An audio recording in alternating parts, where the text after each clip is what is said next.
नमस्कार, आप देख रहे हैं राष्ट्र प्रथम और इस समय की सबसे बड़ी चर्चा के साथ मैं हूं हिमानी। बुलेटिन में हम खबरों पर विस्तार से डालेंगे नजर, लेकिन उससे पहले एक नजर डालेंगे इस वक्त की सुर्खियों पर। प्रधानमंत्री नरेंद्र मोदी ने अहमदाबाद के पास एक शैक्षिक परिसर का उद्घाटन किया और कहा कि वे समाज की सफल होंगे जो शिक्षा पर अपना ध्यान केंद्रित करते हैं। ज्ञानव्यापी मस्जिद से जो मुकदमों की शुरुआत आज वाराणसी के 2 अलग अलग कोर्ट में होगी। पहला केस ज्ञानव्यापी परिसर में मिले कथित शिवलिंग की कार्बन डेटिंग या किसी अन्य वैज्ञानिक पद्धति से भारतीय पुरातत्व सर्वेक्षण से जांच करने की मांग से संबंधित है। कितनी सीटों पर चुनाव लड़ेगी भाजपा? बिहार बीजेपी अध्यक्ष ने बयान प्लान। लालच में नीतीश चले गए लालू के साथ। फ्लाईओवर का शिलान्यास किया, सीएम ने किया 6 लेन फ्लाईओवर का शिलान्यास। 15 माह में सिग्नल फ्री होगा आनंद विहार अप्सरा बॉर्डर। सत्येंद्र जैन की याचिका पर आज सुनवाई करेगा supreme court. Money laundering case में से जुड़ा है मामला।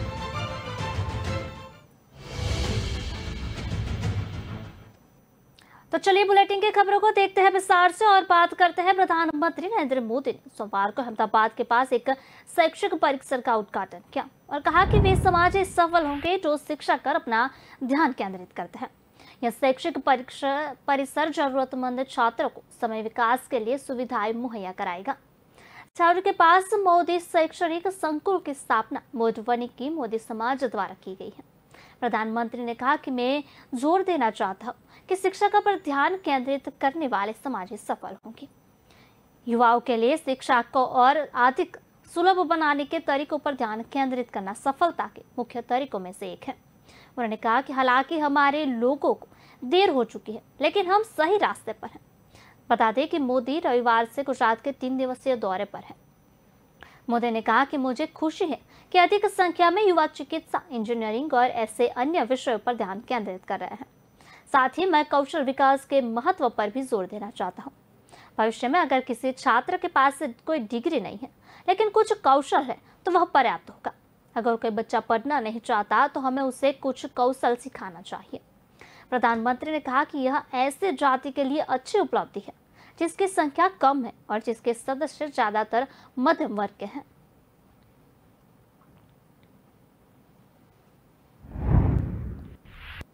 आदि अनंत भगवान महाकाल के नगरी उज्जैन में आज शाम प्रधानमंत्री नरेंद्र मोदी नवनिर्मित नव्य एवं भव्य श्री महाकाल लोक देश को समर्पित करेंगे। पूरी दुनिया में बसे सनातन धर्मावलंबियों को लिए राह यह आस्था, श्रद्धा व गौरव का पल होगा। लोकार्पण के समारोह के लिए उज्जैन में अप्रतिम सज्जा की गई है। केदारनाथ में नवनिर्माण, काशी विश्वनाथ में परिसर के विस्तार व सोमनाथ में नव्य निर्माण के बाद महाकालेश्वर मंदिर चौथा ज्योतिर्लिंग है। यह कायाकल्प किया गया है। प्रधानमंत्री मोदी मंगलवार यानी कि आज शाम 5:30 बजे उज्जैन पहुंचेंगे। सर्वप्रथम महाकाल मंदिर पहुंचकर ज्योतिर्लिंग की पूजा अर्चना करेंगे। इसके बाद श्री महाकाल लोक का अवलोकन कर लोकार्पण करेंगे। प्रधानमंत्री मोदी लोकार्पण के बाद जनसभा को संबोधित करेंगे। इस सभा में गायक राज खेर द्वारा लिखा व गाया गया महाकाल गान भी लोकार्पित किया जाएगा। खेर यहाँ प्रस्तुति भी देंगे। जिस समय प्रधानमंत्री मोदी नवनिर्मित महाकाल लोक का अवलोकन व लोकार्पण करेंगे उस समय प्रदोष काल रहेगा। प्रदोष काल होने से यह समय सभी दोषों से मुक्त होगा। इस समय शिव नाम मूर्त रहेगा। यह समय इसलिए भी चुना गया है क्योंकि लोकार्पण के समय शुक्र की महादशा होगी तथा शुक्र की कन्या राशि में बुध के साथ युति होगी। यह मुहूर्त आने वाले कालखंड में श्री महाकाल लोक व उज्जैन में पर्यटक व रोजगार भी बढ़ाएगा। शिवनगरी उज्जैनी को महोत्सव के लिए सिंहस्थ यानी कि कुंभ मेले जैसे सजाया गया है। महाकाल मंदिर में उजास किया जा रहा है। अन्य मंदिरों में भी भगवान के नए वस्त्र धारण करवाए गए हैं। मोक्षदायिनी नदी मां श्रीप्रा स्थित रामघाट सहित अन्य घाटों का रंग रोगान व रोशनी से श्रृंगार किया गया है। जगह जगह त्रिशूल, डमरू सहित महादेव के अन्य प्रतीक दिखाई दे रहे हैं।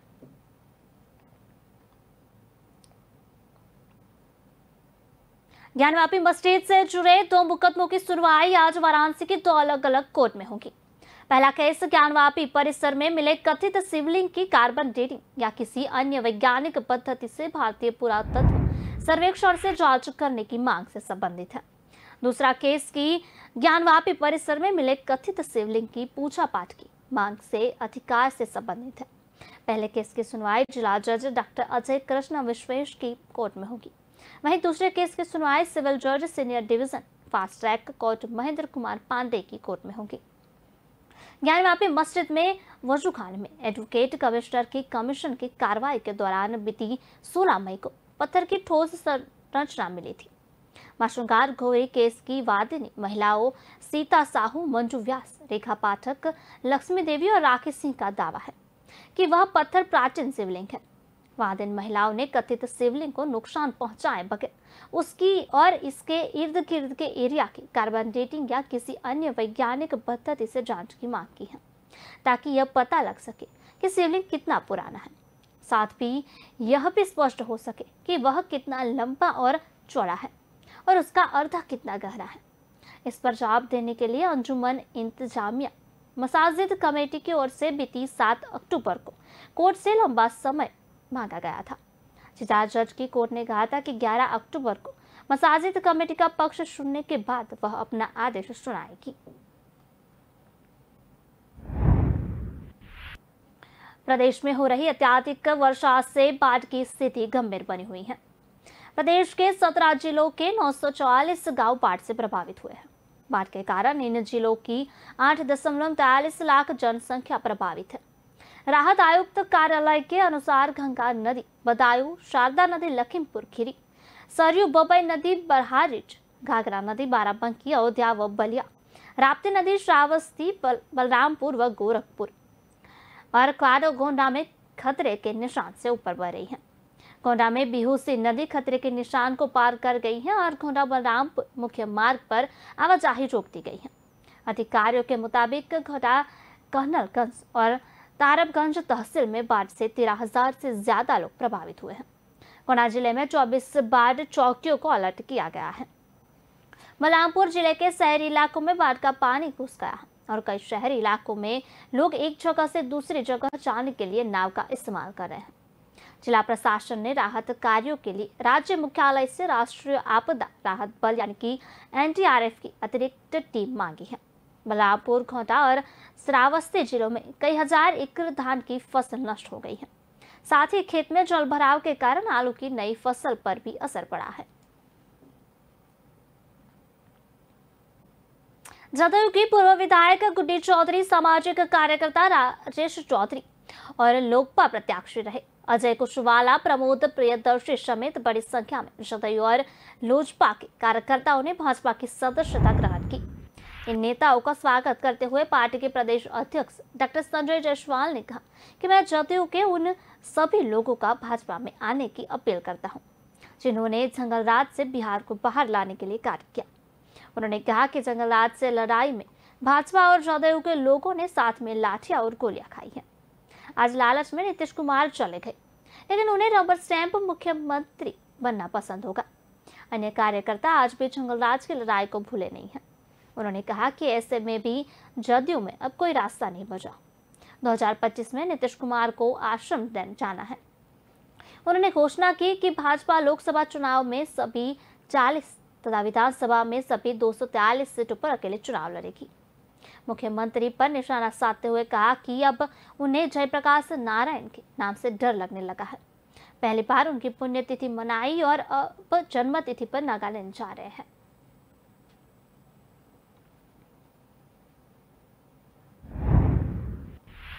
बिहार के पूर्व मुख्यमंत्री लालू प्रसाद यादव राष्ट्रीय जनता दल के लगातार 12वीं बार निर्विरोध राष्ट्रीय अध्यक्ष बन चुके हैं।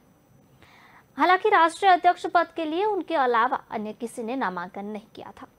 एक बार फिर से राष्ट्रीय अध्यक्ष बनते ही लालू यादव भाजपा पर हमलावर हुए और कहा कि मोदी सरकार को सत्ता से बाहर का रास्ता दिखाएंगे।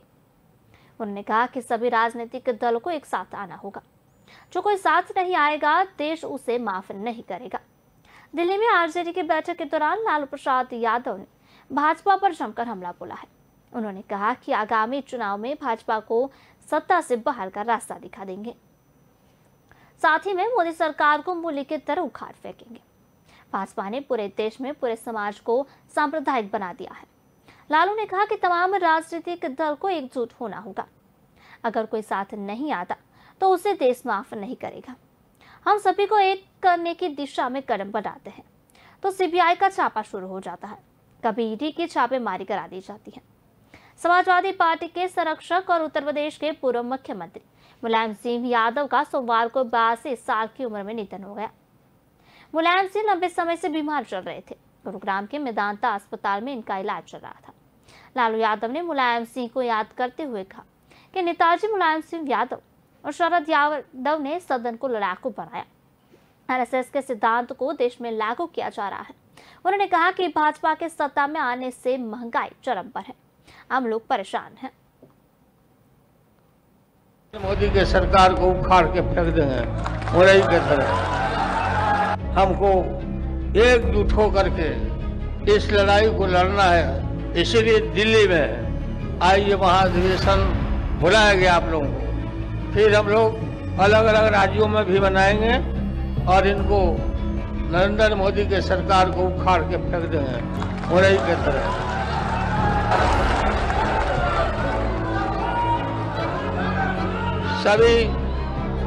सभी साथी लोगों को आनंद विहार से अप्सरा बॉर्डर के बीच लगने वाला भारी जाम अगले 15 माह के में खत्म हो जाएगा। इस मार्ग को सिग्नल की फ्री बनाने के लिए सोमवार को दिल्ली के मुख्यमंत्री अरविंद केजरीवाल ने आनंद विहार और अप्सरा बॉर्डर के बीच 4 लेन का फ्लाईओवर का शिलान्यास किया। इस फ्लाईओवर को बनने के बाद यहां से गुजरने वाले हजारों लोगों को फायदा होगा। इस मौके पर अरविंद केजरीवाल ने कहा कि हमने 300 करोड़ रुपए का फ्लाईओवर 1500 से 2000 करोड़ में बना तो देखा है, लेकिन 300 करोड़ का फ्लाईओवर 250 करोड़ में पहली बार देखा है। अभी तक पूर्वी दिल्ली को विकास के वंचित रखा गया था, लेकिन हमारी सरकार बनने के बाद यह सौतेला व्यवहार बंद हो जाएगा। मुख्यमंत्री ने कहा कि हमारा मकसद है कि दिल्ली की सड़कों को जाम व प्रदूषण मुक्त बनाना, साथ ही इन्हें खूबसूरत बनाया जा रहा है। सड़कों को जाम मुक्त बनाने के लिए 77 प्लाइवुड चिन्हित किए गए हैं, जहां सुबह शाम जाम लगता रहे, जिसे खत्म करने के लिए अलग अलग प्लान बना रहे हैं। इस अवसर पर उप मुख्यमंत्री मनीष सिसोदिया, विधानसभा अध्यक्ष रामनिवास गोयल, विधायक एसके बग्गा, कुलदीप कुमार सहित अन्य गणमान्य लोग उपस्थित रहे।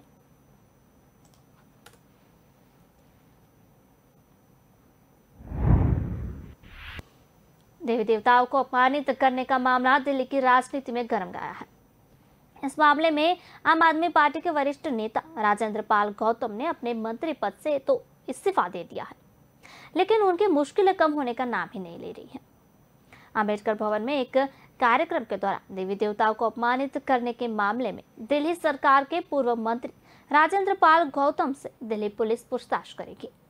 दिल्ली पुलिस ने इस मामले में राजेंद्र पाल गौतम को नोटिस भी जारी कर उन्हें पूछताछ के लिए मंगलवार यानी आज बुलाया है। गौरतलब है कि शुक्रवार को भाजपा के प्रदेश अध्यक्ष आदेश गुप्ता ने दिल्ली के पूर्व कैबिनेट मंत्री द्वारा देवी देवताओं को अपमानित करने को लेकर नई दिल्ली जिले के डीसीपी को शिकायत दी थी, जिसे पुलिस मुख्यालय भेजा गया था। इस पर कानूनी राय लेने के बाद दिल्ली के पूर्व मंत्री राजेंद्र पाल गौतम को नोटिस जारी किया गया है। यहाँ पर बता दें कि 5 अक्टूबर को विजयदशमी के दिन करोल बाग में रानी झांसी रोड स्थित अम्बेडकर भवन में राजेंद्र पाल गौतम की उपस्थिति में एक कार्यक्रम हुआ था।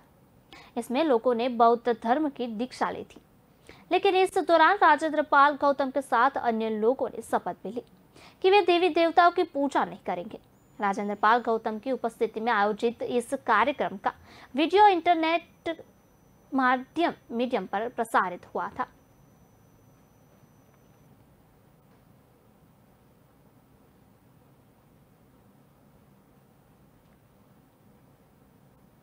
खबरों का सिलसिला लगातार जारी रहेगा। मिलते एक छोटे से ब्रेक के बाद। तुम्हें अपनी गोद में खिलाने जैसा कोई एहसास नहीं दुनिया में। और एक दिन था जब मुझे लगा कि शायद मुझे ये मौका कभी मिलेगा ही नहीं। तुम आने वाले थे और पापा की तबीयत बहुत खराब हो गई। लाइफ एक दिन बिना किसी वार्निंग के बदल गई। You want to sleep? Okay okay okay, सो जा। पता है बहुत डर गया था मैं। तुम दोनों अकेले थे। अगर मुझे कुछ हो जाता तो तब मैंने एक लेटर भी लिखा था।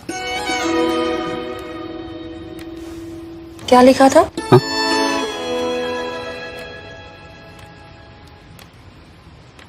लिखा था कि मैं अभी तक तुमसे मिला भी नहीं हूं और I love you so much already. मैं तुम्हें बड़ा होते हुए देखना चाहता था। लाइफ का शायद कोई और ही प्लान था। अरे तुम दोनों को कभी मेरी कमी महसूस ना हो, इसलिए मैंने सब कुछ प्लान कर लिया है। लाइफ कब और कैसे बदल जाए ये किसी को नहीं पता, इसलिए अपनों का फ्यूचर आज ही सिक्योर करें HDFC लाइफ टर्म प्लान्स के साथ। HDFC लाइफ, सर उठा के जियो। कश्मीरी पंडितों ने एक बार फिर से अपनी सुरक्षा की मांग तेज कर दी है। छत्तीसगढ़ के कई शहरों में ईडी ने आज सुबह सुबह एक बार फिर से छापेमारी की। राजस्थान में मचे सियासी घमासान के बीच राज्यसभा सांसद डॉक्टर किरोड़ी लाल मीणा ने सचिन पायलट को लेकर बयान दिया है। मीणा ने कहा कि पायलट यदि स्वाभिमानी है तो उन्हें जवाब देना चाहिए और कांग्रेस में नहीं रहना चाहिए। उत्तर प्रदेश में बारिश से राहत के आसार अभी नहीं दिख रहे। मौसम विभाग ने मंगलवार के लिए आज फिर प्रदेश में भारी बारिश की चेतावनी जारी की है। सुप्रीम कोर्ट कॉलेजियम के 2 मेंबर्स ने सर्कुलेशन से जजों की चयन प्रक्रिया पर आपत्ति जताई है। कॉलेजियम के सदस्यों ने इसे लेकर बयान जारी किया है। सदस्यों का कहना है कि सर्कुलेशन मेथड के जजों की नियुक्ति ठीक नहीं है।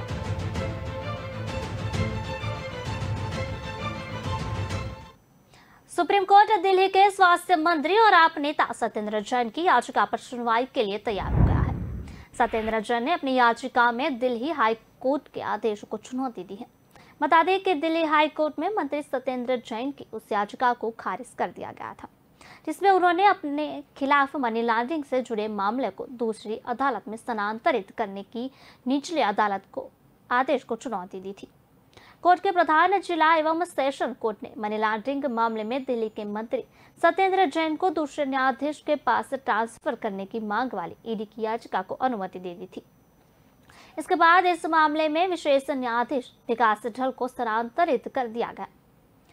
पहले मामले की सुनवाई विशेष न्यायाधीश गीतांजलि गोयल ने की थी। मनी लॉन्ड्रिंग मामले में केंद्रीय अन्वेषण ब्यूरो यानी कि CBI ने सत्येंद्र जैन पर मुकदमा दर्ज किया था। दर्ज मुकदमे के आधार पर ईडी ने 2017 में भ्रष्टाचार रोकथाम अधिनियम के तहत जैन एवं अन्य 2 लोगों के खिलाफ मामला दर्ज किया था। जैन पर उनसे संबंधित 4 कंपनियों के जरिए मनी लॉन्ड्रिंग का आरोप है।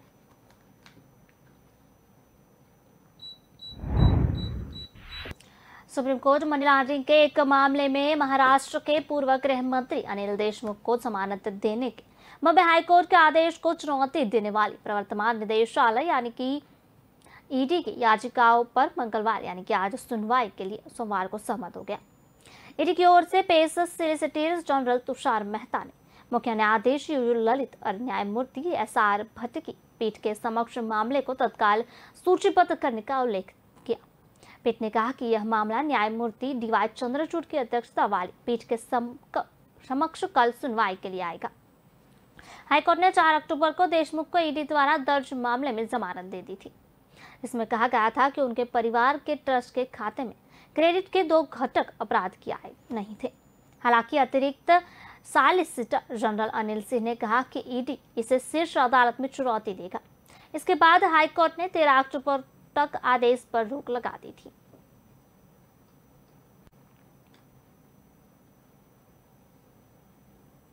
राजस्थान में मचे सियासी घमासान के बीच राज्यसभा सांसद डॉक्टर किरोड़ी लाल मीणा ने सचिन पायलट को लेकर बड़ा बयान दिया है। मीणा ने कहा कि पायलट यदि स्वाभिमानी है तो उन्हें जवाब देना चाहिए कि कांग्रेस में नहीं रहना चाहिए। किरोड़ी लाल मीणा सचिन पायलट को पक्ष लेते हुए गहलोत पर जमकर बरसे। उन्होंने मुख्यमंत्री अशोक गहलोत को ड्रामेबाज भी बताया। किरोड़ी मीणा ने कहा कि कांग्रेस से सचिन पायलट को नकारा, निकम्मा और गद्दार कह रहे हैं। ऐसे में सचिन पायलट को आत्मचिंतन की जरूरत है। ऐसी अपमानजनक स्थिति में उन्हें वहां नहीं रहना चाहिए। पायलट को अपने और पूर्वी राजस्थान के हित में कोई न कोई फैसला लेना चाहिए। सचिन पायलट खुद निर्णय करे कि वह आप में जाएंगे या भाजपा और बसपा को अपनाएंगे या फिर खुद की नई पार्टी बनाएंगे। राजस्थान में सियासी ड्रामे को लेकर सांसद मीणा ने गहलोत सरकार पर जमकर जुबानी हमला बोला। उन्होंने कहा कि जनता सैंडविच बन चुकी है, प्रशासन बेलगाम हो चुका है। उन्होंने कहा कि मुख्यमंत्री अशोक गहलोत पद का लोभ नहीं होने की बात करते हैं, लेकिन 1 साल के सीएम बने रहने के लिए पूरा ड्रामा भी उन्होंने ही किया है। बिना मुख्यमंत्री की शहर से शांति धारीवाल इतना बोल नहीं सकते थे। महेश जोशी व्हिप जारी कर शांति धारीवाल के घर बैठक नहीं बुला सकते थे। इसके अलावा प्रताप सिंह खाचरियावास बढ़ चढ़कर बयानबाजी नहीं कर सकते थे।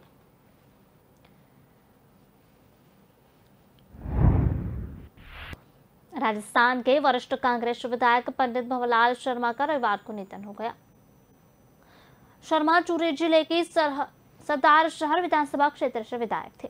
उन्होंने शनिवार को तबियत बिगड़ने पर जयपुर एसएमएस अस्पताल में भर्ती कराया गया था, जहां शर्मा ने रविवार की सुबह 7:35 पर अंतिम सांस ली।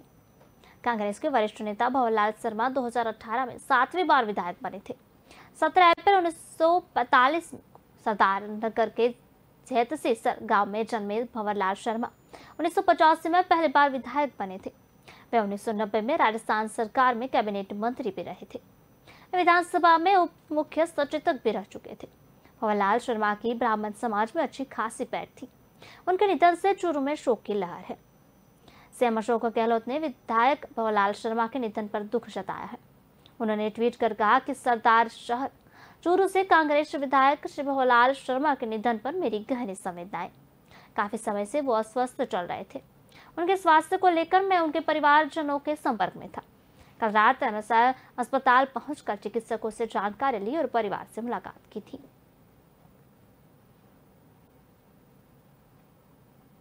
प्रधानमंत्री स्मृति चिन्ह 2022 की नीलामी की तारीख को आगे बढ़ा दिया गया है। स्मृति चिन्ह को यह नीलामी अब 12 अक्टूबर को होगी। प्रधानमंत्री नरेंद्र मोदी की आधिकारिक ट्विटर हैंडल से किए गए ट्वीट में यह जानकारी दी गई है। संस्कृति मंत्रालय के एक ट्वीट का जवाब देते हुए प्रधानमंत्री ने ट्वीट किया कि यह उन कई विशेष उपहारों में से एक है जो मुझे वर्षों से मिले हैं। लोगों की इच्छाओं का सम्मान करते हुए स्मृति चिन्हों की नीलामी को 12 तारीख तक बढ़ा दिया गया है।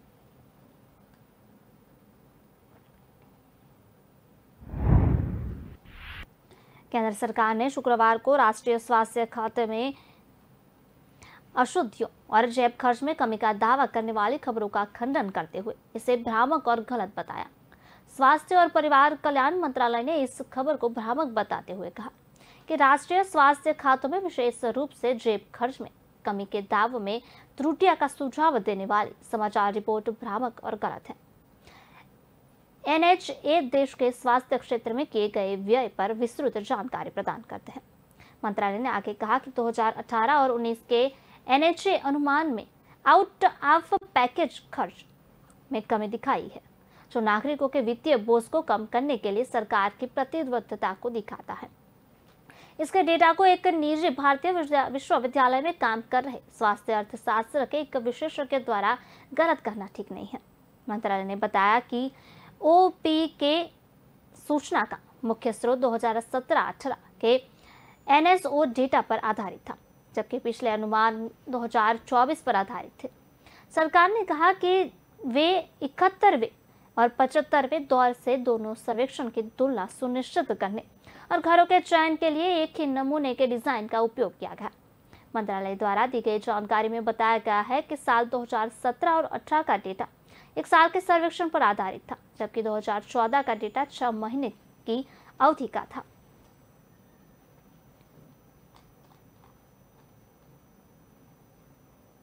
अंकिता हत्याकांड में SIT ने मुकदमे में 2 और धाराएं जोड़ी हैं।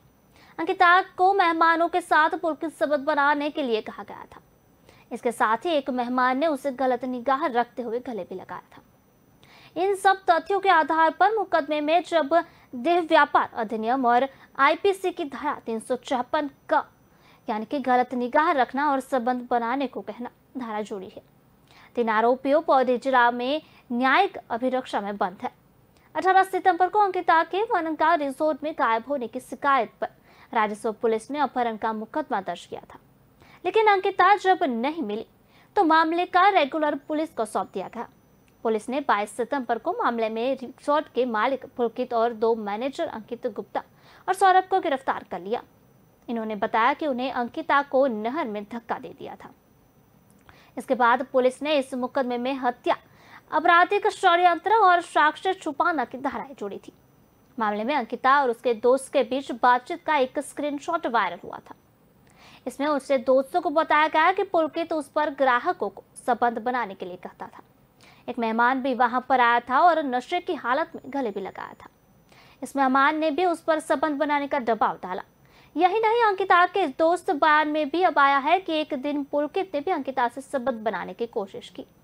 इन सब बयानों को और साक्ष्य पर एसआईटी के मुकदमे में आईपीसी 356 क और देह व्यापार अधिनियम की धारा जोड़ी दी है। डीजीपी अशोक कुमार ने बताया कि कई साक्ष्यों को जांच के लिए फॉरेंसिक लैब में भेजा गया है। लैब से साक्ष्यों की जांच जल्द करने को कहा गया है ताकि मुकदमे में जल्दी चार्जशीट दाखिल कर ट्रायल शुरू किया जा सके। कुछ वस्तुओं को केंद्रीय विधि विज्ञान प्रयोगशाला में भेजा गया है। इसके लिए पत्राचार किया जा रहा है और जल्दी पुलिस को जांच रिपोर्ट सौंप दी जाए।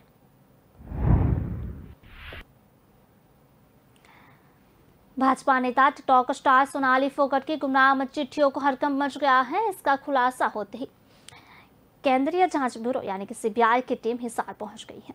हालांकि सीबीआई की टीम परिवार के से लोगों से मिल रही है।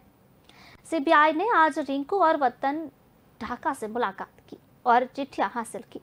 इसके बाद शाम 5 बजे से सीबीआई की टीम सोनाली को ढंडूर फार्म पर पहुंच गई है, जहां पर सोनाली की माता सीबीआई से पूछताछ कर रही है। गुमनाम चिट्ठी में सोनाली के मर्डर के पीछे सत्ता पक्ष के हिस्सा फतेहाबाद और टोहाना के बड़े नेताओं के नाम लिखे हैं। चिट्ठी लिखने वालों ने दावा किया है कि पीएस सुधीर सांगवान को सोनाली के मर्डर के लिए 10 करोड़ दिए गए। वह तो केवल एक मुहरा था। इसमें दावा किया गया है कि सोनाली के मर्डर की पूरी साजिश हरियाणा के नेताओं ने रची। वह सोनाली की वजह से राजनीतिक करियर बर्बाद होने से बहुत डरे हुए थे। आदमपुर उपचुनाव की घोषणा के बाद सोशल मीडिया पर गुरुवार को यह चिट्ठियां वायरल होनी शुरू हो गई। यह तब वायरल हो रही है जब आदमपुर उपचुनाव के लिए पार्टियां टिकट के दावेदार खोज रही है और नेता दावेदारी ठोक रहे हैं। ऐसे में इन चिट्ठियों की सत्यता पर संदेह होना स्वाभाविक है। गोवा में इसी साल 22 और 23 अगस्त को सोनाली फोगाट की अचानक मौत हुई।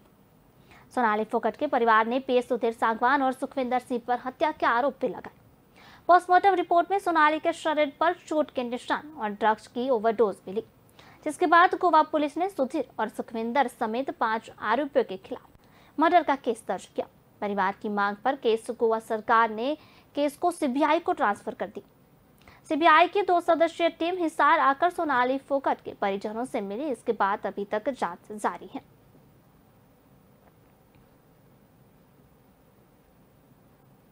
बुलेटिन में समय हो चला है ब्रेक का। ब्रेक के बाद देखते हैं खबरों को रफ्तार से। Amazon Great Indian Festival starting 23rd September. Ramesh के घर बड़ा वाला टीवी आया। पम्मी जी ने लेटेस्ट फैशन सबको दिलाया। चंचल ने भी नया फोन बढ़िया डील में पाया। अरे बोलो बोलो पूरे मोहल्ले को जानना है।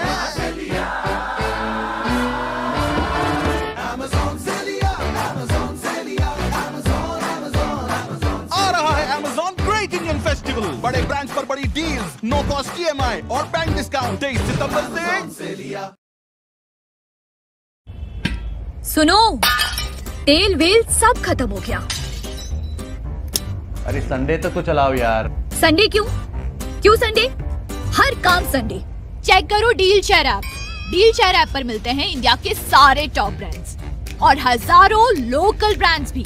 यहाँ बेस्ट क्वालिटी आइटम्स पर शहर में सबसे सस्ते डील्स पा सकते हैं, वो भी हर घंटे। और तो और free delivery, daily cashback and contest भी। अरे मान गया बाबा, लो अभी ऑर्डर करता हूँ ना।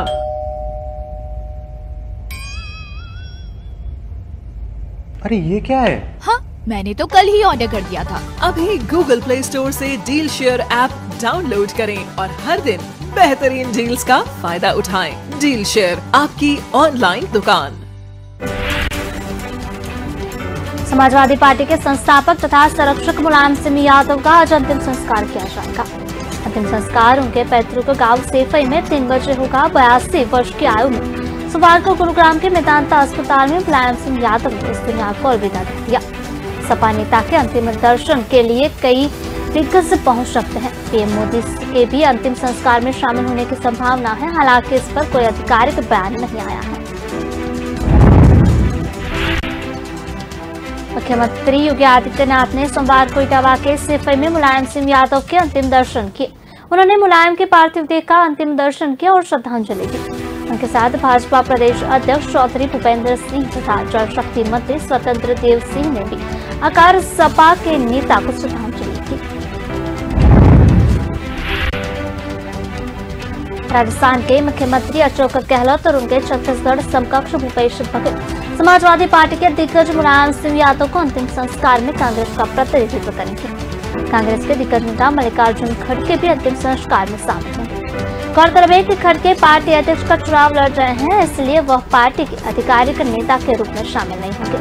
हालांकि अभी यह स्पष्ट नहीं है कि कर्नाटक में भारत जोड़ो यात्रा का नेतृत्व कर रहे राहुल गांधी और प्रियंका शामिल होंगे या नहीं। मुलायम यादव के निधन पर सीएम नीतीश कुमार ने बिहार में एक दिन का राजकीय शोक घोषित किया है। सीएम नीतीश कुमार बुधवार को मुलायम सिंह यादव को श्रद्धांजलि देने उनके पैतृक गांव जाएंगे। वहीं मंगलवार को बिहार के उप मुख्यमंत्री तेजस्वी यादव अंतिम संस्कार कार्यक्रम में शामिल होने के लिए सेफई जाएंगे। मुलायम सिंह यादव का पार्थिव शरीर मेदांता से सेफई ले जाया गया है, जहां मंगलवार को उनका अंतिम संस्कार किया जाएगा। मुलायम सिंह के निधन पर सीएम नीतीश कुमार ने शोक प्रकट किए और लिखा कि उत्तर प्रदेश के पूर्व मुख्यमंत्री मुलायम सिंह यादव जी का निधन राष्ट्र के लिए अपूरणीय क्षति है। वे बड़े समाजवादी नेता थे। वे देश के रक्षा मंत्री भी थे। वे गरीबों के अधिकारों के लिए लड़ने वाले प्रभावी आवाजों में से एक थे। नीतीश कुमार ने एक और ट्वीट किया, उत्तर प्रदेश एवं देश के विकास में उनके महत्वपूर्ण योगदान का हमेशा याद किया जाएगा। वहीं बिहार के उप मुख्यमंत्री तेजस्वी यादव ने भी मुलायम सिंह के निधन पर शोक प्रकट किया और ट्वीट किया, आदरणीय नेताजी सपा संरक्षक मुलायम सिंह के निधन पर गहरा शोक और संवेदना व्यक्त करता हूँ। वे एक कुशल प्रशासक, प्रख्यात समाजवादी एवं लोकप्रिय राजनेता थे। उनके निधन से देश के राजनीतिक एवं सामाजिक क्षेत्रों में अपूरणीय क्षति हुई है। केंद्रीय गृह मंत्री अमित शाह बिहार दौरे पर आ रहे हैं। अमित शाह 20 दिनों के अंदर दूसरी बार बिहार पहुंच रहे हैं। लोकनायक जयप्रकाश नारायण के जयंती पर 11 अक्टूबर को बिहार आ रहे हैं। अमित शाह लोकनायक जयप्रकाश नारायण के जयंती समारोह में शामिल होने के लिए सितंबर आ रहे हैं। पहले उनके पटना के रास्ते छपरा आने की बात कही जा रही थी, लेकिन अब वह 11 अक्टूबर को सीधे बनारस से सितंबर आएंगे और यहीं से वापस बनारस लौट जाएंगे।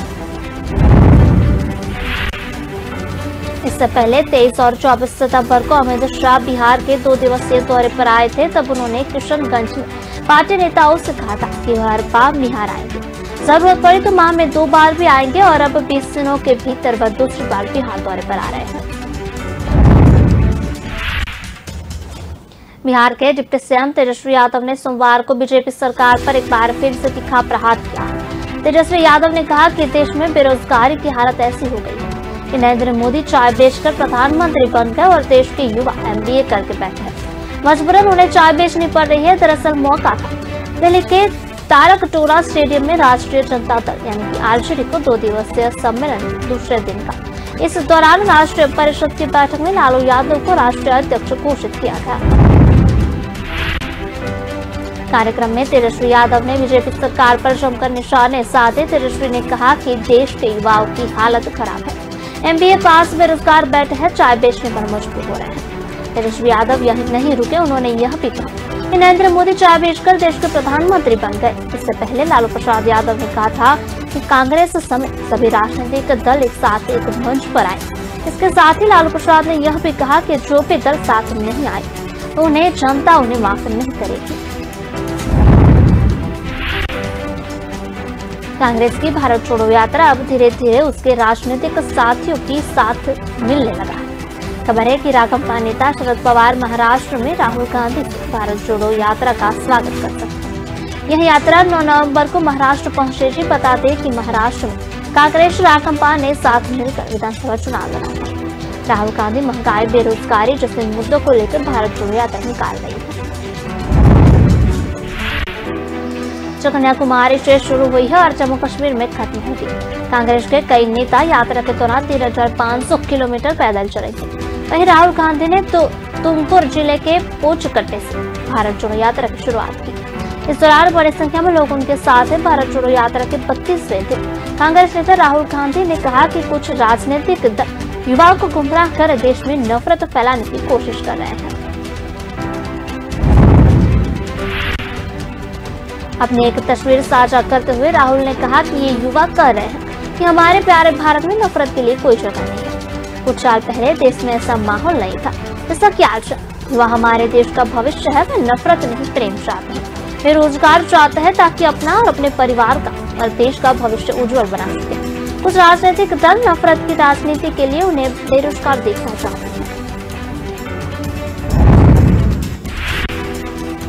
भारत जोड़ो यात्रा के 32वें दिन कांग्रेस नेता राहुल गांधी ने कहा कि कुछ राजनीतिक दल युवाओं को गुमराह कर देश में नफरत फैलाने की कोशिश कर रहे हैं। यात्रा में रविवार को राहुल के साथ वरिष्ठ नेता सिद्धार्थ मैया और पार्टी के प्रदेश समिति के अध्यक्ष DK शिव कुमार भी मौजूद थे। अपनी एक तस्वीर साझा करते हुए राहुल ने कहा कि ये युवा कह रहे हैं कि हमारे प्यारे भारत में नफरत के लिए कोई जगह नहीं है। कुछ साल पहले देश में ऐसा माहौल नहीं था जैसा कि आज। हमारे देश का भविष्य है, वे नफरत नहीं प्रेम चाहते हैं। वे रोजगार चाहते हैं ताकि अपना, अपने परिवार और देश का भविष्य उज्जवल बना सके। कुछ राजनीतिक दल नफरत की राजनीति के लिए बेरोजगार देखना चाहते हैं। राष्ट्रीय स्वयंसेवक संघ के नेता इंद्रेश कुमार ने कहा कि स्वतंत्रता सेनानी वीर सावरकर जेल में यातना से भरी दोहरी उम्र कैद काटी, जबकि कांग्रेस के नेता कैद के दौरान आराम से समय बिताते।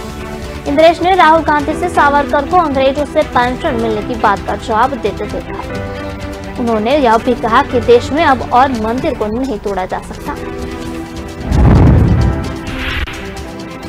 समाजवादी पार्टी के संरक्षक, देश के पूर्व रक्षा मंत्री और उत्तर प्रदेश के पूर्व मुख्यमंत्री मुलायम सिंह यादव के निधन से बिहार में भी लोग गहरे महत्व हैं। मुलायम सिंह यादव के दोस्त और रिश्तेदार राष्ट्रीय जनता दल अध्यक्ष लालू प्रसाद यादव ने उनके निधन पर बड़ी बात कही। इसके अलावा बिहार के उप मुख्यमंत्री नीतीश कुमार, उप मुख्यमंत्री तेजस्वी यादव के बयान भी सामने आए। बिहार सरकार ने एक दिन का राजकीय शोक भी घोषित किया है। बिहार के बड़े राजनेताओं में लालू प्रसाद यादव ने सबसे पहले मुलायम सिंह यादव के निधन पर दुख जाहिर किया। उन्होंने मुलायम सिंह यादव को समाजवादी वट वृक्ष बताया। लालू ने कहा कि समाजवादी पार्टी के संरक्षक आदरणीय मुलायम सिंह के निधन की खबर से वे काफी मर्माहत हैं। लालू प्रसाद यादव ने कहा कि देश की राजनीति में एवं वंचितों को अग्रिम पंक्ति में लाने में मुलायम सिंह यादव का अतुलनीय योगदान रहा। बिहार के मुख्यमंत्री नीतीश कुमार के साथ सोमवार को दिलचस्प वाकया हो गया। वह जनता दरबार में लोगों की शिकायतें सुन रहे थे। इस दौरान एक शख्स ने देश का पीएम कैसा हो ऐसा नारा लगा दिया। इसके बाद नीतीश कुमार की प्रतिक्रिया देखने लायक थी। उन्होंने क्या कहा ये हम आगे बताएं। दरअसल नीतीश कुमार ने साप्ताहिक सोमवारी जनता दरबार में आम लोगों की शिकायतें सुनी और इस दौरान आंगनबाड़ी केंद्र से जुड़ी शिकायतें जारी थी। एक शख्स ने शिकायत की कि कुछ दिनों उसकी पत्नी आंगनबाड़ी सेविका को तौर पर काम किया, बाद में उन्हें हटा दिया था। जनता दरबार के दौरान ही एक शख्स देश का पीएम कैसा हो, नीतीश भैया जैसा हो ऐसा नारा लगाने लगा और यह देखकर नीतीश कुमार मुस्कुराने लगे। उन्होंने हाथ उठाकर उस शख्स को रुकने का इशारा किया। मुस्कुराते हुए बोले, एक से बढ़कर एक आ जाता है। इस दौरान मुख्यमंत्री ने एक एक कर लोगों की शिकायतें सुनी और उनके समाधान का भरोसा दिलाया। इन मामलों में मुख्यमंत्री ने खुद ही संबंधित अधिकारी को फोन लगाकर शिकायत के निदान का निर्देश दिया। नौकरी की सुरक्षा और रोजगार के लिए विदेश जाने वाले व्यक्तियों के कल्याण के लिए एक व्यापक आव्रजन कानून की आवश्यकता है। केरल के मुख्यमंत्री पिनाराई विजयन ने यूनाइटेड किंगडम के साथ एक समझौता ज्ञापन पर हस्ताक्षर करने के बाद यह बात कही। मुख्यमंत्री कार्यालय की ओर से जारी एक बयान में कहा गया है कि विजयन जो अपने कुछ कैबिनेट सहयोगियों के साथ यूरोप के दौरे पर हैं। रविवार को जारी सीएमओ के बयान के अनुसार समझौता ज्ञापन पर हस्ताक्षर करने के बाद विजयन ने कहा कि नौकरी की सुरक्षा और रोजगार के लिए विदेश जाने वालों के कल्याण के लिए एक व्यापक आव्रजन कानून आवश्यक है। साथ ही उन्होंने यह भी कहा कि सभी को विदेश भेजने की राज्य सरकार की नीति नहीं थी, बल्कि इसका उद्देश्य यहाँ के विकास के माध्यम से एक नया केरल बनाना है। कार्यक्रम में बोलते हुए मुख्यमंत्री ने कहा कि उनकी सरकार का उद्देश्य राज्य में शिक्षा क्षेत्र को और अधिक सशक्त बनाना और केरल को उच्च शिक्षा का केंद्र बनाना है। बयान के अनुसार उन्होंने केरल के औद्योगिक क्षेत्र में अधिक रोजगार के अवसर पैदा करने के लिए अनिवासी भारतीयों के विचार और समर्थन की भी मांग की। अमेरिका के फ्लोरिडा में एक बार बाहर गोलीबारी में एक शख्स की मौत हो गई, जबकि 6 घायल हो गए। यह घटना फ्लोरिडा के टम्पा की है। फायरिंग की घटना 9 अक्टूबर तड़के लगभग 3 बजे हुई। शुरुआती जांच में पता चला कि लाउंज के भीतर 2 पक्षों के बीच विवाद के बाद यह हुआ है। टाम्पा पुलिस ने जारी बयान में कहा कि 9 अक्टूबर को तड़के 3 बजे से पहले पुलिस को LIT सिंगार एंड मार्टिन लाउंज से पास से गोलीबारी की रिपोर्ट मिली। अधिकारी तुरंत घटनास्थल पर पहुंचे। जारी बयान में कहा गया है कि इस घटना में 6 लोगों को गोली लगी है, जिसमें 4 पुरुष और 2 महिलाएं हैं, जिन्हें पास के अस्पताल में भर्ती कराया गया है। फिलहाल उनकी जान को कोई खतरा नहीं। पुलिस का कहना है कि शुरुआती जांच से पता चला है कि लाउंज के भीतर 2 पक्षों के बीच विवाद हुआ था। इसके बाद इन दोनों पक्षों को लाउंज से बाहर निकाल दिया गया, लेकिन विवाद बढ़ने पर इनमें से एक संदिग्ध अपने वाहन से बंदूक लेकर आया और उसने अंधाधुंध फायरिंग करनी शुरू कर दी। पुलिस का कहना है कि इस मामले पर चश्मदीदों को बयान लिए जा रहे हैं। अभी तक कोई गिरफ्तारी नहीं की गई है। पुलिस प्रमुख मैरी ओकनर ने कहा कि यह एक तरह की बेतुकी हिंसा है।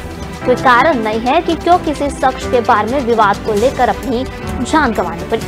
हम इस केस को फॉलो अप कर रहे हैं। चंपा पुलिस ने आमजन से संदिग्धों की पहचान से जुड़ी कोई भी जानकारी होने पर पुलिस से संपर्क करने को कहा है। रविवार की शाम लाहौरी गेट फराश खाना इलाके में एक पुराना 2 मंजिला मकान अचानक से ढहा। वहीं दमकल विभाग को जानकारी मिली कि कई लोग मलबे में दबे हुए हैं। इसके बाद दमकल विभाग NDRF की टीम तुरंत मौके पर पहुंची और रेस्क्यू ऑपरेशन शुरू कर दिया गया। NDRF ने कुल 9 लोगों को रेस्क्यू कर बाहर निकाला, जिनका अस्पताल में इलाज चल रहा है। अन्य 3 लोगों की अब इस हादसे में मौत हो चुकी है। रविवार की शाम दिल्ली के लाहौरी गेट इलाके में एक बड़ा हादसा हुआ। फराश खाना इलाके में एक पुराना 2 मंजिला मकान ढह गया। शाम करीब 7:20 के आसपास दमकल विभाग को मकान गिरने के साथ ही कई लोगों की दबे होने की भी सूचना मिली। दमकल विभाग की कई टीमें और NDRF ने एक दस्ते को मौके पर बुलाया था। इसके बाद तेजी से घटनास्थल पर स्थानीय लोगों की मदद से रेस्क्यू ऑपरेशन शुरू किया गया और रेस्क्यू ऑपरेशन कई लोगों को रेस्क्यू कर बाहर निकाला गया है। रात भर NDRF द्वारा रेस्क्यू ऑपरेशन चलाया गया और काफी मलबे को हटाने के बाद 2 शव को बाहर निकाला गया, जो इसी घर के सदस्य बताए जा रहे हैं। मृतक लोगों की संख्या कुल 3 है, जिसमें से 4 साल की मासूम बच्ची खुशी भी है। परिवार के सदस्य ने बताया कि तकरीबन 7:40 के आसपास इस हादसे की जानकारी उनको मिली थी और रात में उनकी माता जी और उनके मौसा जी के शव को मलबे के अंदर से बाहर निकाला था। पंजाब के मोहाली एयरपोर्ट रोड पर बने रहे मोहाली सिटी सेंटर में एक अंडर कंस्ट्रक्शन बिल्डिंग की दीवार गिरने से 2 मजदूरों की मौत हो गई। ये अंडर कंस्ट्रक्शन बिल्डिंग की एक शोरूम थी, जो मजदूर घायल थे। पुलिस ने रविवार को यह जानकारी दी। मलबे के नीचे कुल 8 मजदूर दब गए थे। हालांकि उनको बाहर निकालने के बाद अस्पताल में भर्ती कराया गया। पुलिस ने मामले की जाँच शुरू कर दी है।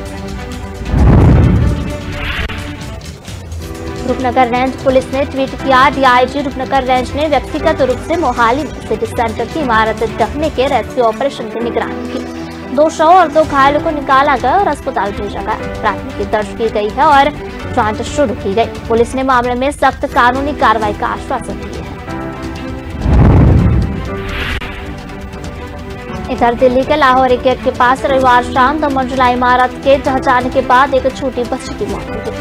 पुलिस के मुताबिक शाम करीब 7:30 बजे हुई इस घटना में 4 वर्षीय बच्चे की मौत हुई है। दिल्ली पुलिस ने कहा कि लोक नायक जयप्रकाश नारायण अस्पताल में 10 लोगों को भर्ती कराया गया है, जिनमें से लड़की की मौत हो गई है। 2 और व्यक्तियों के बचाव के साथ इमारत से रेस्क्यू करने वालों की कुल संख्या 11 हो गई है।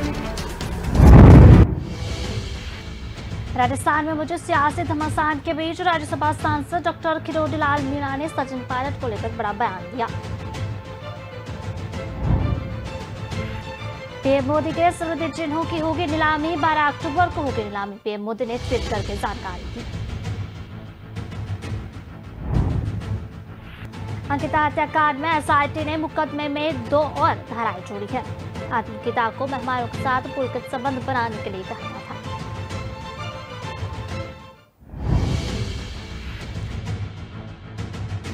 सरकारों के जवाब मांगा कि पिछले साल राज्य और राष्ट्रीय राजधानी में आयोजित धर्म संसद में नफरत भरा भाषण देने वालों के खिलाफ पुलिस ने क्या कार्रवाई की। रूस ने यूक्रेन की राजधानी कीव समेत कई शहरों में मिसाइल हमले किए।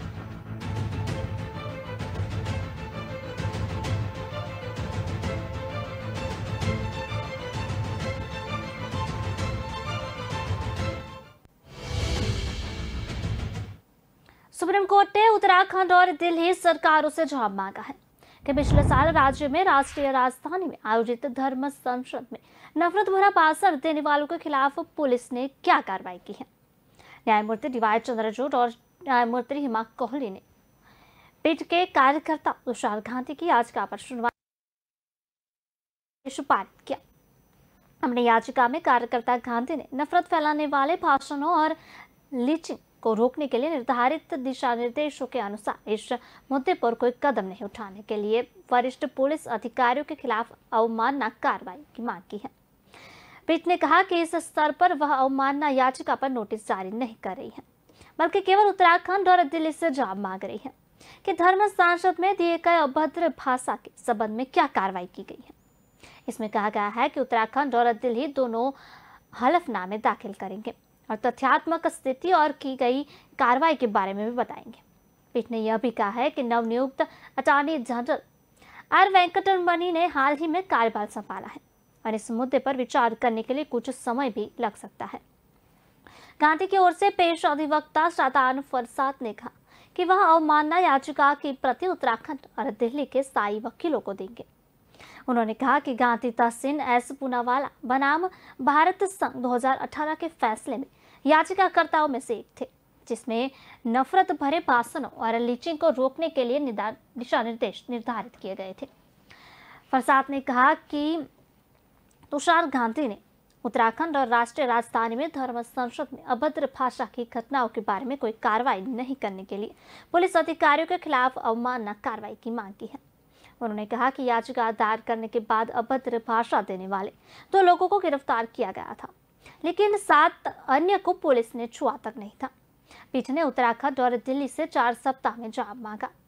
याचिका में कहा गया कि घटनाओं के तुरंत बाद भाषण उपलब्ध कराए गए और सार्वजनिक डोमेन में थे, लेकिन फिर भी उत्तराखंड पुलिस और दिल्ली पुलिस ने अपराधियों के खिलाफ कार्रवाई नहीं की।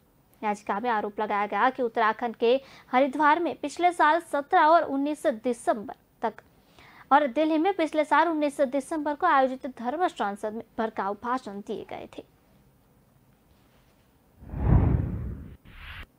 सुप्रीम कोर्ट ने कर्नाटक के पूर्व मंत्री और अवैध खनन मामले में सोमवार को आरोपी जी जनार्दन रेड्डी को बेटी से मुलाकात करने की अनुमति दे दी है। इसके अलावा बिल्लेरी जिले का दौरा करने के साथ साथ 6 नवंबर 2022 तक रहने की भी अनुमति दी गई है। न्यायमूर्ति एम.आर. शाह और न्यायमूर्ति कृष्ण मुरारी की पीठ ने विशेष अदालत को दैनिक आधार पर मुकदमे की सुनवाई करने तथा 9 नवंबर 2022 से 6 महीने के भीतर सुनवाई पूरी करने का आदेश दिया। अदालत ने रेड्डी को मुकदमे की सुनवाई पूरी होने तक बेल्लारी से बाहर रहने का भी आदेश दिया। शीर्ष अदालत ने कहा कि मुकदमे की सुनवाई में देरी करने की रेड्डी की ओर से किसी भी कोशिश से सख्ती से निपटा जाए। करोड़ों रुपए के अवैध खनन में आरोपी रेड्डी 2015 से जमानत पर बाहर है और सुप्रीम कोर्ट ने अपने आदेश में उन पर कई शर्तें लगाई थी, जिसमें उन्हें कर्नाटक के बेल्लारी तथा आंध्र प्रदेश के अनंतपुर और कडपा का दौरा करने से रोकना शामिल है। रेड्डी ने अपनी बेटी से मुलाकात करने के लिए बेल्लारी जाने की अनुमति मांगी थी। उनकी बेटी ने हाल ही में एक बच्चे को जन्म दिया है। केंद्रीय अन्वेषण ब्यूरो यानी कि सीबीआई ने 5 सितंबर 2011 को रेड्डी तथा उनके रिश्तेदार बीवी श्रीनिवास रेड्डी को बेल्लारी से गिरफ्तार किया था। Srinivas Reddy Obalapuram mining company OMC के प्रबंध निदेशक हैं। इस कंपनी पर खनन पट्टे के सीमांकन को बदलने तथा बेल्लारी आरक्षित वन क्षेत्र में अवैध खनन का आरोप है। रूस ने यूक्रेन की राजधानी कीव समेत कई शहरों में मिसाइल हमले किया है। यूक्रेनी अधिकारियों ने बताया कि रूस ने उन पर कुल 84 मिसाइलें दागी, जिससे कई नागरिकों की मौत हो गई है। यूक्रेन में हुई इस हिंसा पर भारत के विदेश मंत्रालय ने बयान जारी कर चिंता जताई है। विदेश मंत्रालय के प्रवक्ता अरिंदम बागची ने कहा कि यूक्रेन में बड़ी हिंसा पर भारत चिंतित है, खासतौर पर जिस तरह से वहां नागरिकों की मौत हुई है और नागरिक इलाकों में मिसाइल हमला हुआ। भारत ने दोहराया कि हिंसा किसी के हक में नहीं है। हिंसा खत्म कर सभी पक्षों को बातचीत और कूटनीति के रास्तों पर आना चाहिए। भारत शांति के सभी प्रयासों को समर्थन और सहायता के लिए तैयार है। इस संकट की शुरुआत से भारत कहता रहा है कि अंतर्राष्ट्रीय व्यवस्था, UN चार्टर और सभी देशों की क्षेत्रीय अखंडता और संप्रभुता के सम्मान के सिद्धांत से संचालित होगी। भारत के विदेश मंत्रालय ने आगे कहा कि हर देश को एक दूसरे की संप्रभुता का सम्मान करना चाहिए। यूक्रेन में भारतीय विदेश मंत्रालय ने इस मामले में एडवाइजरी जारी करते हुए कहा कि यूक्रेन में हमले की बढ़ती घटनाओं को देखते हुए भारतीय नागरिकों को सलाह दी जाती है कि यूक्रेन में और उसके भीतर कहीं भी गैर जरूरी यात्रा से बचे।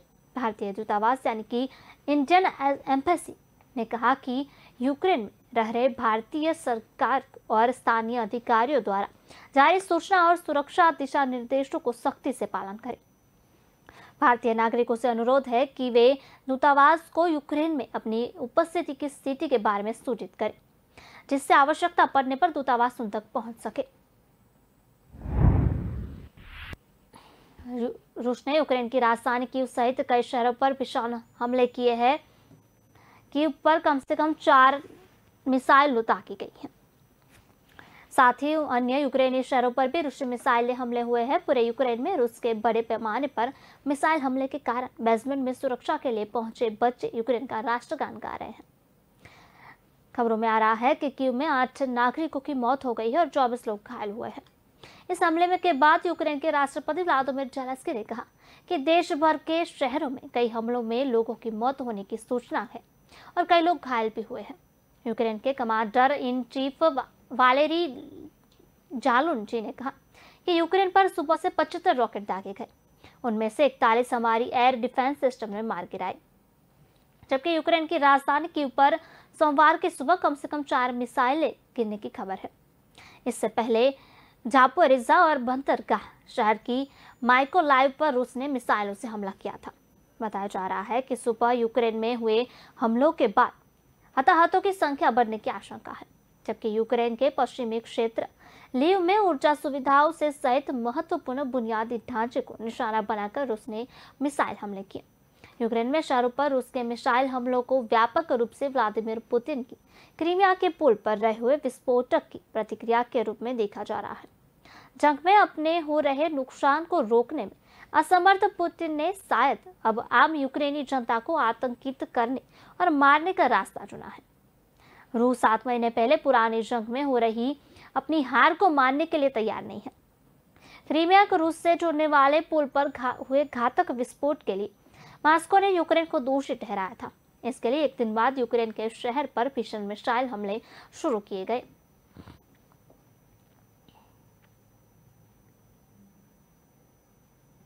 बात करते हैं कश्मीरी पंडितों ने एक बार फिर से अपनी सुरक्षा की मांग तेज कर दी है। घाटी में पीएम पैकेज के तहत नौकरी कर रहे कर्मचारियों ने सोमवार को विरोध प्रदर्शन कर सरकार के खिलाफ नारेबाजी की। ये लोग खुद को सुरक्षित जगहों पर पहुंचाने की मांग कर रहे हैं। मई और जून में कश्मीर में हुई टारगेट किलिंग के चलते कश्मीर पंडित पलायन कर जम्मू पहुंचे थे। 4 महीने से ज्यादा वक्त बीत गया, लेकिन अभी भी वो अपनी सुरक्षा की मांग को लेकर प्रदर्शन कर रहे हैं। कश्मीरी पंडितों का कहना है कि जब तक हमें सुरक्षित माहौल नहीं मिलता, हम घर वापस नहीं जाएंगे। केंद्रीय गृह मंत्री अमित शाह 3 से 5 अक्टूबर तक जम्मू कश्मीर के दौरे पर थे। शाह के दौरे से कश्मीर पंडितों को काफी उम्मीद थी। उन्हें लग रहा था कि गृह मंत्री उनकी समस्या समझेंगे और घर वापसी की व्यवस्था करेंगे। वहीं साकेत संबोधन में कश्मीरी पंडित की परेशानी का जिक्र भी न होने से वे नाराज हैं। मई और जून में घाटी में आतंकियों ने कश्मीरी पंडित को निशान बनाना शुरू कर दिया। ऐसे में कश्मीरी पंडितों ने सरकार से सुरक्षा मांग की। इस पर कई इलाकों में सुरक्षा भी बढ़ाई गई, लेकिन कश्मीरी पंडितों पर हमले कम नहीं हुए। टारगेट किलिंग के खौफ में 2 जून की रात कई इलाकों में 90% कश्मीरी पंडितों ने घर छोड़ दिया। पिछले 4 महीने से कश्मीरी पंडित जम्मू में सरकार से अपनी नौकरी और जान की सुरक्षा सुनिश्चित करने की मांग कर रहे हैं। उन्होंने कहा कि हम सुबह 10 से लेकर शाम 6 बजे तक मेहनत से काम करते हैं, लेकिन एक डर लगा रहता है कि आज घर वापस जा पाएंगे या नहीं जाएंगे।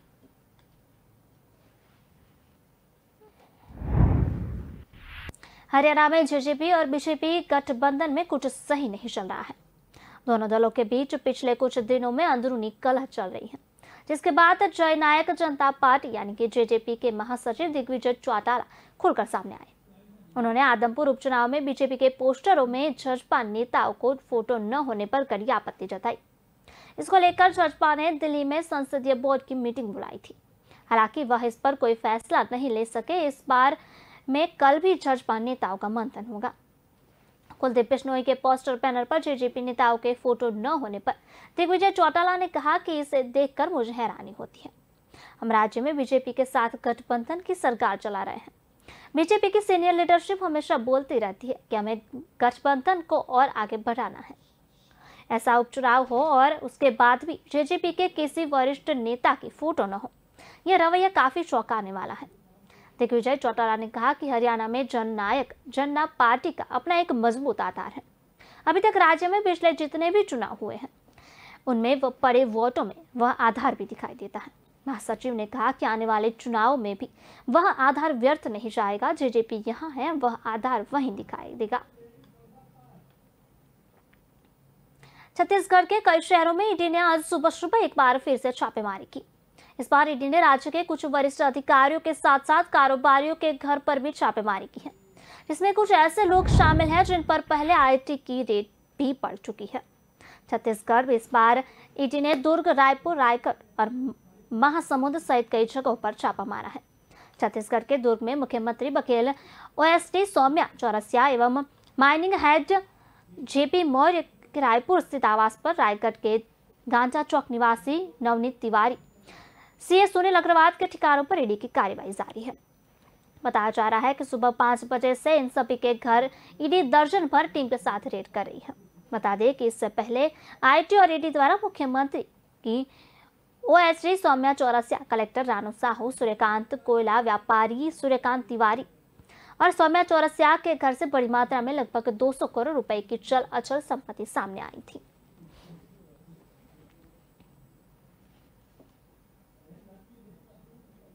फिलहाल खबरों में बस इतना ही। विस्तार से खबरें पढ़ने के लिए आप हमारी वेबसाइट का भी प्रयोग कर सकते हैं। हमारी वेब का पता है www.kalamkartavya.com। हमारी कलम ही हमारा कर्तव्य है। इसी उद्देश्य के साथ आप खबरों को राष्ट्र प्रथम के साथ देखते रहिए। नमस्कार।